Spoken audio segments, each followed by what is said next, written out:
Subscribe now and press the bell icon. Never miss an update.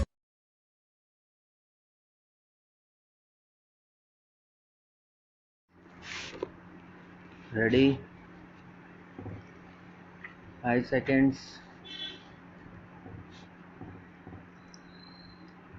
I must begin by pointing out that while there has been a steady improvement in the inflation situation in India, there are important tasks ahead to be undertaken to get to the desired outcomes. I intend to elaborate the reasons that have prevented an appreciable drop in the headline inflation over the past 2 years, especially since August 2011.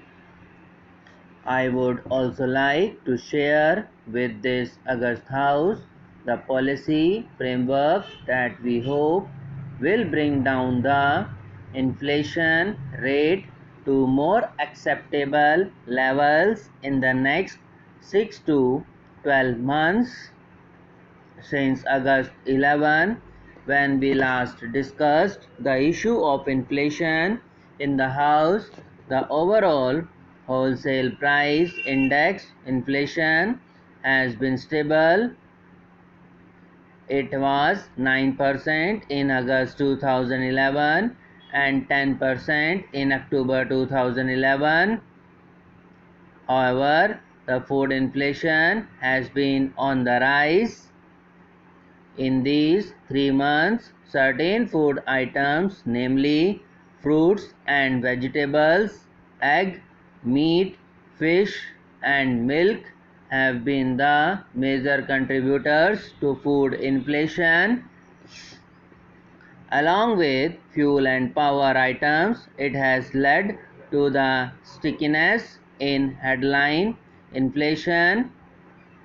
Within food items, the average inflation in cereals has been 4% in the period August to October 2011, with negative inflation in wheat.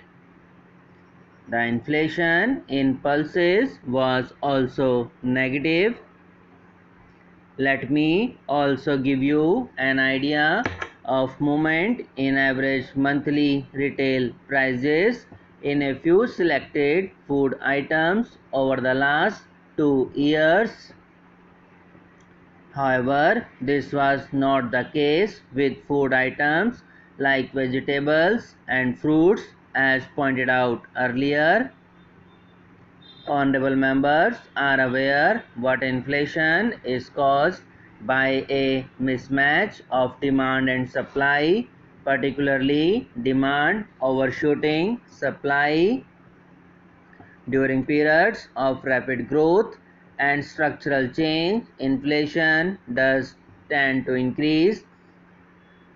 We have seen this happen in all emerging economies that have gone through such periods of policy changes and of rapid growth, ranging from China, South Korea, and Vietnam to Argentina and Brazil.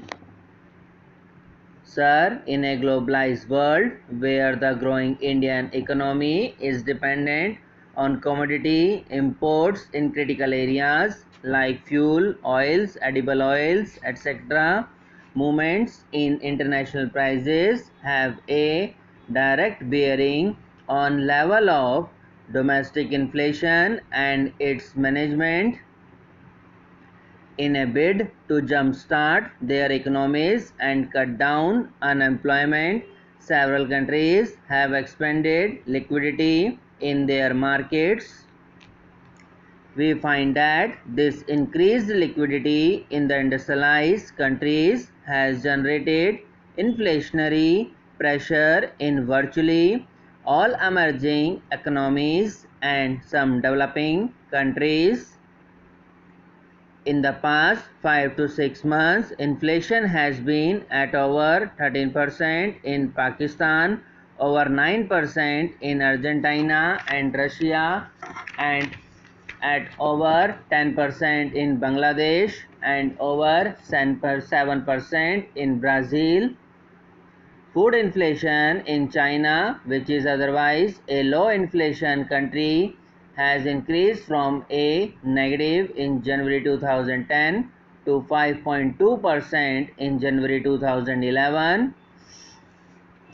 There is another peculiar development in the international markets that has contributed to inflationary trends being sustained over the past 12 months in import dependent emerging markets. Speculative activity in commodity markets and some supply disruptions in fuel oil have kept the commodity markets tight. The increased uncertainty in the Eurozone has hardened the US dollar against most currencies. The Indian rupee, which was 44 rupees to a dollar in April 2011, has depreciated to 52 rupees as of November 21, 2011. As a result, whatever little benefit could has been derived from the softening of international commodity prices has been wiped out by the depreciation in rupee. We have tried to address these concerns in our external sector in the international fora like the G20 and in the IMF. The Reserve Bank of India has been monitoring the foreign exchange markets closely and will take the required action in light of the international developments as the situation unfolds. Let me now turn to the domestic demand supply factors that have contributed to the present state of inflation in India. When there is a mismatch between demand and supply, it follows that there are two things to do, that is, improve supply and moderate demand. But it is not always possible to increase supply to desired levels in the short term. We can resort to imports or ban exports and take measures that will increase supply over time. On the demand side, while in principle it is possible to compress and restrict it through tighter fiscal and monetary policy control, the risk is that if it is done rapidly, then growth may decline sharply, creating unemployment. Honorable members are aware that in the last two union budgets, we have tried to improve the supply response of agriculture with a view to address the inflation in food items. We have taken steps to better manage our food supply by extending the Green Revolution to Eastern region, enhancing production of edible oils, pulses, milk, curd cereals and vegetable production. Subscribe now and press the bell icon. Never miss an update.